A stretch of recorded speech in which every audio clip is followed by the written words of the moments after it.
Hello, Steve White, Steve Arts 89. Well, Madonna has moved on to another city, and apparently she did go on about 38 minutes late, but she apparently went over curfew and finished the concert, so the fans didn't miss out on the end of the concert. So that's good. That's what I've heard. I haven't seen too many reports of that, so I hope that's right. But the one thing I have seen was one of the little monologues where she's just sort of talking to the fans, because there is a moment in the film, in the concert, where she does actually just talk to the fans. I think it's around I Will Survive, and she talks about, or has been talking about, her recent health issues. Now, there's some speculation as to what happened. Some people say she had developed a drug addiction due to the painkillers and opiates that she was taking because of the pain in her leg and her knee and all that, and that she'd overdosed and had to be brought back. So there's that. The other story is that she had a bacterial infection, and in each case she was found unresponsive, and the drug addiction rumour is that they used an EpiPen to wake her up.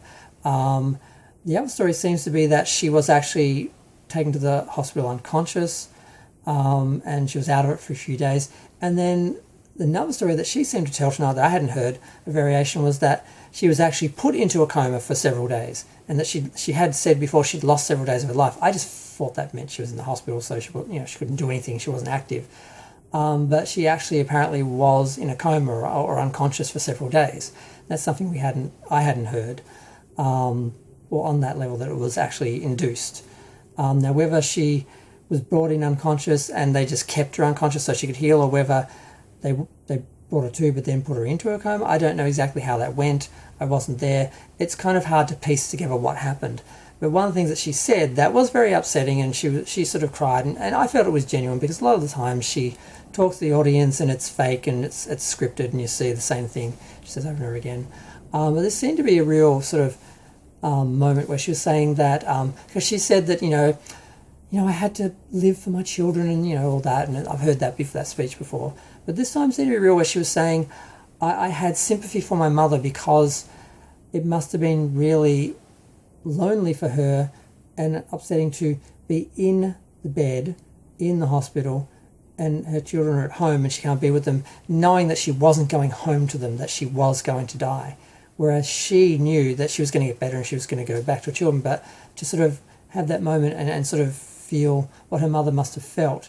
And I know when she filmed Evita, she was thinking about that, but it was different. She didn't have children. It wasn't like that, because when she woke up, the first thing she saw when she was woken up and taken out of a coma was her children were all there waiting for her. And obviously they had to leave and go home, because she didn't go home right away. And she felt that loneliness, but she knew she was going to go back to them, whereas her mother knew that she wouldn't.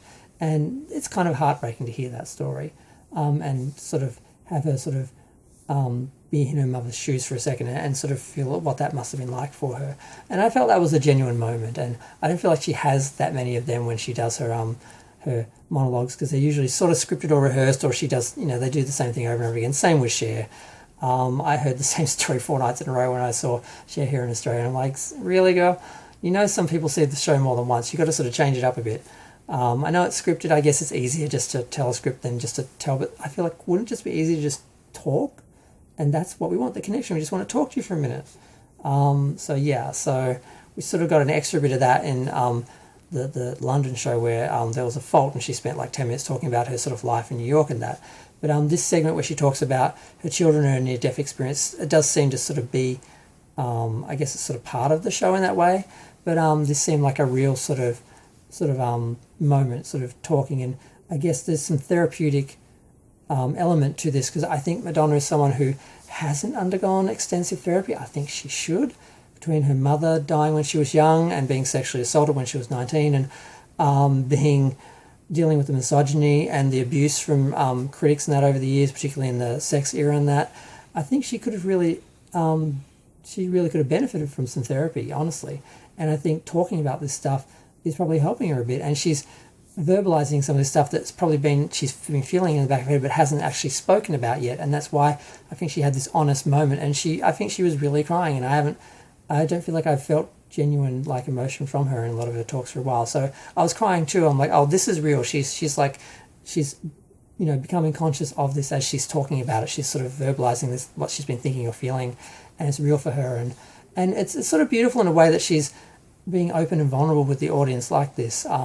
But I'm not sure. It's not like she can have this sort of epiphany every sort of moment for every show, so it's going to be different than that. And I'm glad some of these are recorded and that, and I don't know where she's going to go with the other shows and that. But I just want to comment on that because a lot of people say I'm a Madonna hater and I'm really harsh, and I am a critic, but I mean, it's not like, I'm human, for God's sakes. Obviously, if she has a real moment, I'm not going to criticize her for it or anything like that. And the critics are starting to attack her for her age and her body and that. And I haven't said anything yet. I'm not going to, nothing specific, but that's something that I think is going to get worse as the show goes along. As the sort of goodwill sort of fades, I think people are going to start to start to focus in on little superficial things and get nasty. And I'll probably defend her when that starts to happen.